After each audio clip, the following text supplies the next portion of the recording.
創造主の赤ちゃん、すべてのものは神によって、また神のために創造されました。コロサイ人への手紙第1章16節。シャローム、主イエス・キリストの愛する友人たちよ。誰もが私と一緒に驚くでしょう。なぜ？クリスマスに関して言えば、天、地、宇宙、山、海の創造主が赤ん坊の時に初めて息を吸ったというのはどうして可能なのでしょうか。イエスは私たちを救うために人間の姿を取られました。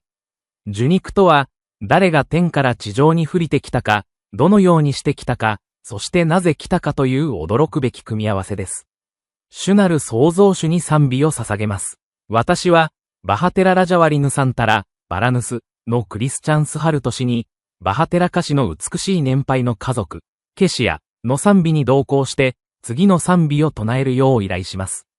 主よ、私を試してください。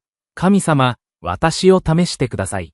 私の心と精神を探りなさい。私の目はあなたに継がれています。主よ、あなたを愛しています。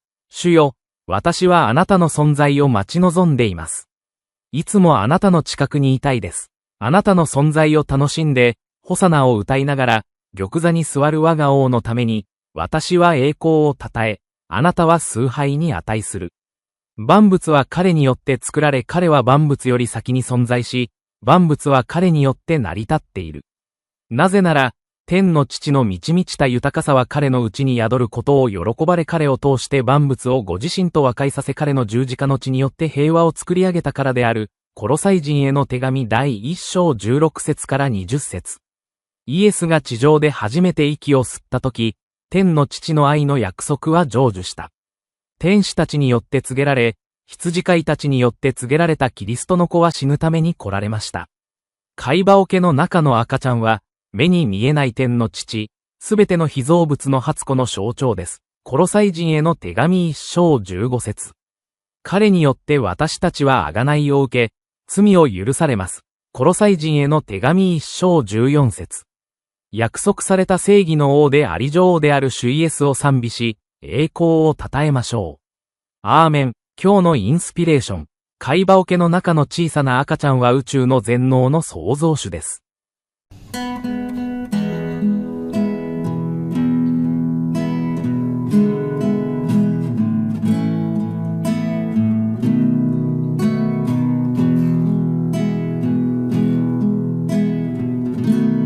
Pujilah aku Tuhan, cobalah aku Tuhan, selidiki batinku dan hatiku, mataku tertuju padamu.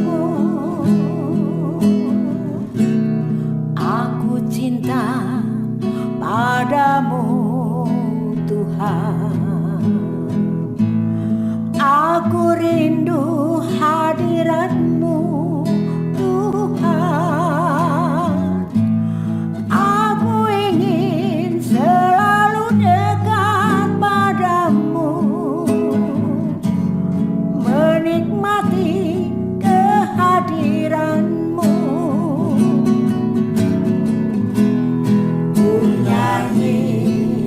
Hosana bagi Rajaku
Raja